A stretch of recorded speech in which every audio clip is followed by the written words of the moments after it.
Bismillahirrahmanirrahim. Assalamualaikum warahmatullahi wabarakatuh. Alhamdulillah, wassalatu wassalamu ala rasulillah Sayyidina Muhammad bin Abdillah wa ala alihi wa sahbihi wa man wala wala haula wala quwata illa billah. Alhamdulillah, pada sore hari ini masih ada dalam nikmatnya Allah subhanahu wa ta'ala. Mudah-mudahan Allah subhanahu wa ta'ala selalu memberikan nikmat sehat wal afiat, nikmat taufik wal hidayah untuk kita semua. Amin amin ya rabbal alamin.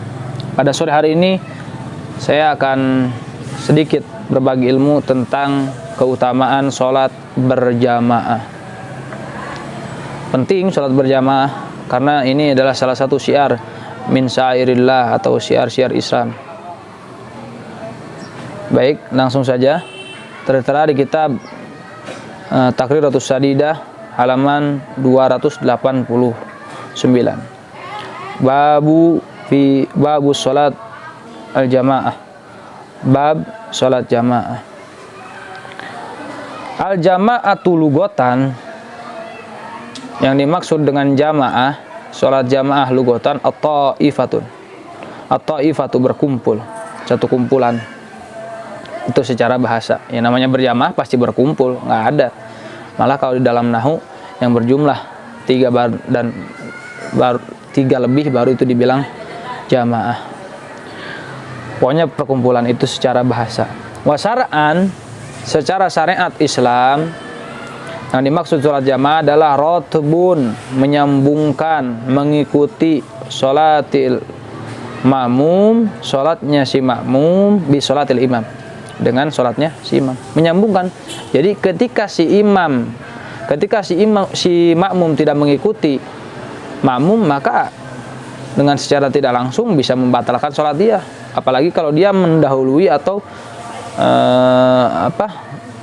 tidak mengikuti imam melebihi 3 rukun, bisa membatalkan sholat kalau dia tidak niat muparokoh. Baik, tidak usah panjang lebar, itu secara bahasa. Fadluha, keutamaan sholat jamaah. Apa sih keutamaannya? Tak kenal maka tak sayang. Jadi sebelum kita mau tahu jamaah, sholat jamaah itu ya mesti kita kenalan dulu agar kita cinta dengan sholat jamaah. Apa itu sholat jamaah? Fadluha, keutamaannya, gajinya. Bagi orang yang sholat jamaah, kabirun, besar, banyak. Masya Allah. Walayatahawwanu biha, dan tidak akan ada yang mengabaikan biha dengan sholat jamaah, nggak menghiraukan, tidak mau sholat jamaah, illa terkecuali man fi qalbihi, yang mana ada di dalam hatinya an-nifaq, sifat kemunafikan. Jadi Masya Allah, orang-orang kalau ingin Anda hilang sifat munafik Anda sedikit demi sedikit, sering sholat berjamaah, insya Allah dengan sayyidina Allah subhanahu wa ta'ala, sifat munafik kita akan terkikis. Apa itu munafik? Ayatul munafik salah satu. Nah, tanda munafik kata Nabi Muhammad SAW ada 3.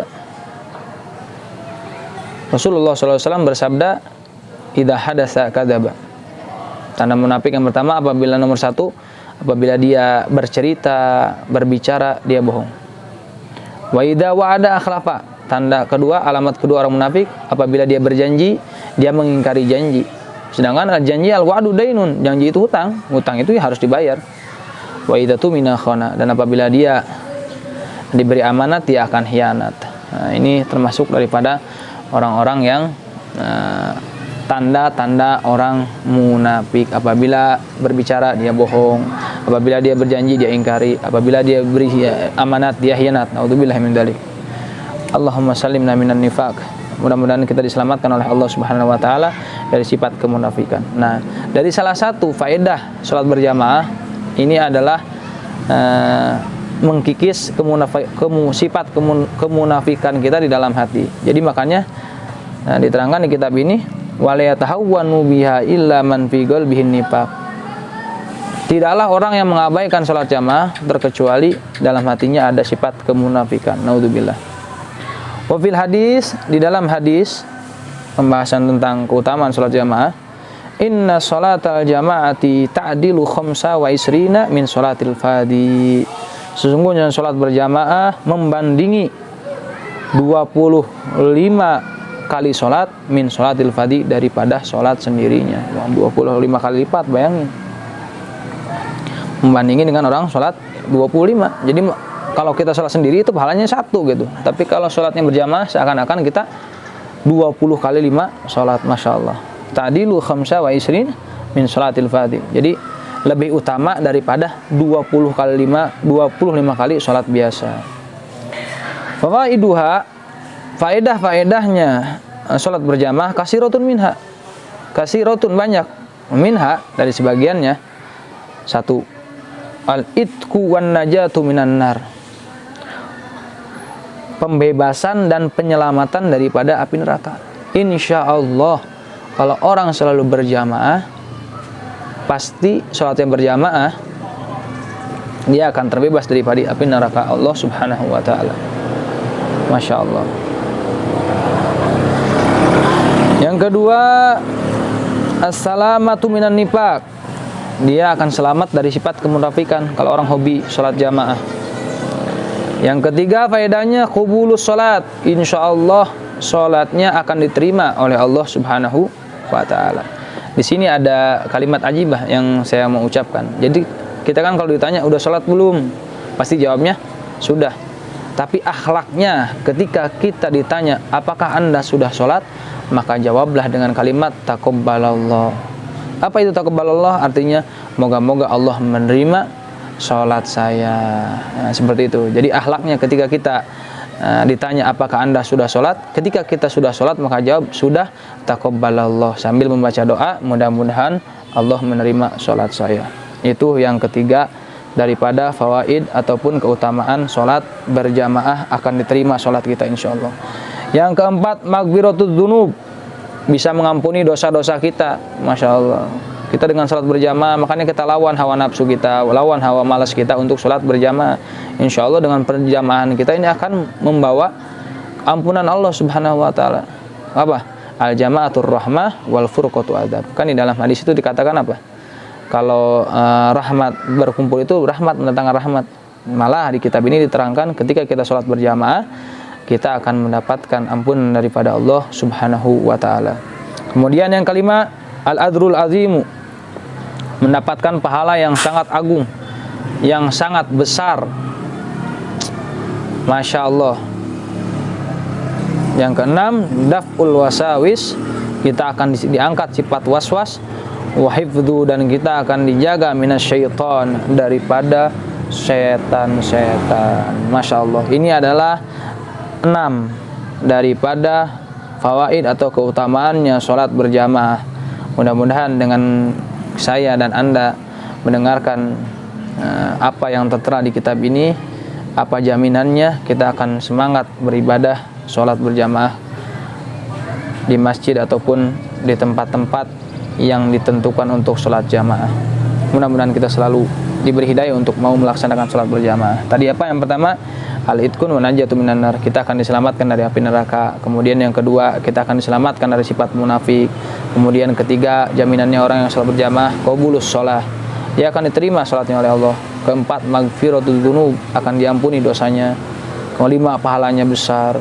Keenam adalah terakhir, daf'ul wasawisi wa hifdzu minasyaiton, diangkat daripada hatinya sifat waswas, dan Allah akan jaga dia daripada syaitan disebabkan dia sering rajin beribadah. Afdalul jamaah, manakah yang paling afdol berjamaah? Sholat manakah gitu yang paling afdol berjamaah? 1. Jama'atu sholatil jum'ah. Paling afdolnya berjamaah adalah yang pertama as-sholatul jum'ah. Jadi tingkatannya itu, jadi jamaah itu ada tingkatannya. Tingkatan yang paling pertama, jamaah paling afdol adalah sholat berjamaah Jumat. Itu yang pertama. Kemudian yang kedua, summa jama'atus subhi, kemudian sholat subuh jamaah. Nah, ini ada hadis yang mana telah dikeluarkan oleh guru saya Imam Al-Hafidz Al-Ustadz Al-Habib Abdurrahman Abdullah Abdul Faqih. Beliau mengatakan man taraka shalah muta'ammidan man taraka shalah marratan wahidah mal'unun madal abad, atau kama qala Rasulullah sallallahu alaihi wasallam. Nah, hadis yang mana saya terima dari guru saya Al Habib Abdurrahman, beliau mengeluarkan hadis yang bunyinya, barang siapa yang meninggalkan sholat subuh satu kali saja, mal'unun madal abad, maka dia akan diazab seumur hidupnya. Naudzubillah min dzalik. Mudah-mudahan kita selalu dijaga oleh Allah, bisa melaksanakan sholat subuh dan bisa berjamaah sholat subuh. Karena derajat yang kedua daripada paling afdolnya berjamaah adalah jamaah sholat subuh. Yang ketiga, summa jamaatul isya'i, kemudian sholat berjamaah isya. Setelah sholat berjamaah isya, mana? Kemudian summa jamaatul asri, kemudian sholat jamaah asar. Kemudian yang kelima apa? Summa jamaatul zuhri, kemudian berjamaah sholat zuhur. Dan terakhir summa jamaatul maghrib, kemudian jamaah yang paling ujung urutan keafdolannya adalah jamaatul maghrib. Jadi saya ingatkan lagi, urutan pertama jamaah paling afdol, paling bagus berjamaah adalah sholatul jum'ah, kemudian sholatul subuh, rentetannya nih, rantaiannya ya. Kemudian ketiga sholat jamaatul isya, semua jamaatul asar, jamaatul zuhur, dan jamaatul maghrib terakhir. Kesemuanya, mau itu subuh kah, apakah tetap mendapatkan fawaid ataupun keutamaan yang saya telah ucapkan tadi.